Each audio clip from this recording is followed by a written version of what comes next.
എൻ്റെ പേര് mini Mary Prakash. ഞാൻ തിരുവനന്തപുരം PRS ഹോസ്പിറ്റലിലെ കൺസൾട്ടൻറ്റ് ഡയറ്റീഷ്യനാണ്. പലവരും ചോദിക്കുന്ന ഒന്നാണ്, ട്രൈഗ്ലിസറൈഡ്സ് കൂടിയിരുന്നാൽ എന്താണ് ചെയ്യേണ്ടത്? കൊളസ്ട്രോള് ഡോക്ടർ നോക്കാനായിട്ട് ലിപ്പിഡ് പ്രൊഫൈൽ ചെയ്യാനായിട്ട്, ഫാസ്റ്റിംഗ് ചെയ്യാനായിട്ട് പറയും. ഈ ലിപ്പിഡ് പ്രൊഫൈൽ നോക്കുന്നതിൻ്റെ ഭാഗമായിട്ട് വരുന്നതാണ് ട്രൈഗ്ലിസറൈഡ്സ്. ട്രൈഗ്ലിസറൈഡ്സ് എന്ന് പറഞ്ഞാൽ ഒരു തരം കൊഴുപ്പാണ്.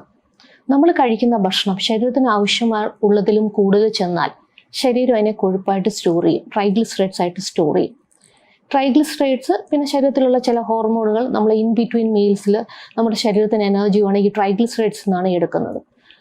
ഈ ട്രൈഗ്ലിസറൈഡ്സ് കൂടിയിരുന്നാൽ എന്താണ് പ്രശ്നം എന്ന് പറഞ്ഞാൽ, നമ്മുടെ രക്തക്കുഴലിൽ പ്രത്യേകിച്ച് ധമനികളിൽ തിക്നെസ് കൂടും. ആർട്ടറീസിൻ്റെ തിക്നെസ് കൂടുമ്പം നമുക്ക് ഹാർട്ട് അറ്റാക്ക് വരാനുള്ള സാധ്യത കൂടുന്നു, ഹൃദ്രോഗം വരാനുള്ള സാധ്യത കൂടുന്നു, സ്ട്രോക്ക് വരാനുള്ള സാധ്യത കൂടുന്നു.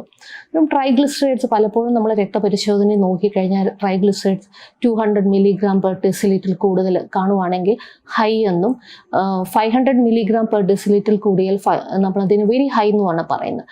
ട്രൈഗ്ലിസറൈഡ്സ് കൂടുന്നത് നമുക്ക് പാൻക്രിയാസിൽ ഉണ്ടാകുന്ന ഇൻഫ്ലമേഷന് കാരണമാകാം.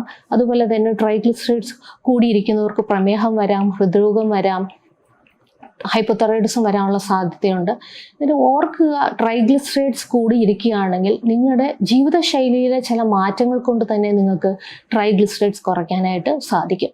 ട്രൈഗ്ലിസറൈഡ്സ് കൂടിയിരുന്നു കഴിഞ്ഞാൽ ഡോക്ടർ കൊളസ്ട്രോൾ കുറയ്ക്കുന്ന സ്റ്റാറ്റിൻസ് പോലുള്ള മരുന്നുകൾ എഴുതാം, omega-3 സപ്ലിമെൻറ്റ്സ് എഴുതാം, പലതരത്തിലുള്ള സപ്ലിമെൻറ്റ്സ് ഡോക്ടർ എഴുതാം. ഈ സപ്ലിമെൻറ്റ്സിനോടും ഈ ഡോക്ടർ നിർദ്ദേശിക്കുന്ന മരുന്നുകളോടൊപ്പം നമ്മൾ ഈ ജീവിതശൈലിയിൽ മാറ്റം വരുത്തിയാൽ നിങ്ങൾക്ക് ട്രൈഗ്ലിസറൈഡ്സ് കുറയ്ക്കുവാനായിട്ട് സാധിക്കും. ഇതിൽ മുഖ്യമായിട്ട് നമുക്ക് ചെയ്യേണ്ടത് ഡെയിലി നമ്മൾ 30 തൊട്ട് 45 മിനിറ്റെങ്കിലും റെഗുലർ എക്സസൈസിന് വേണ്ടി സമയം കണ്ടെത്തുക.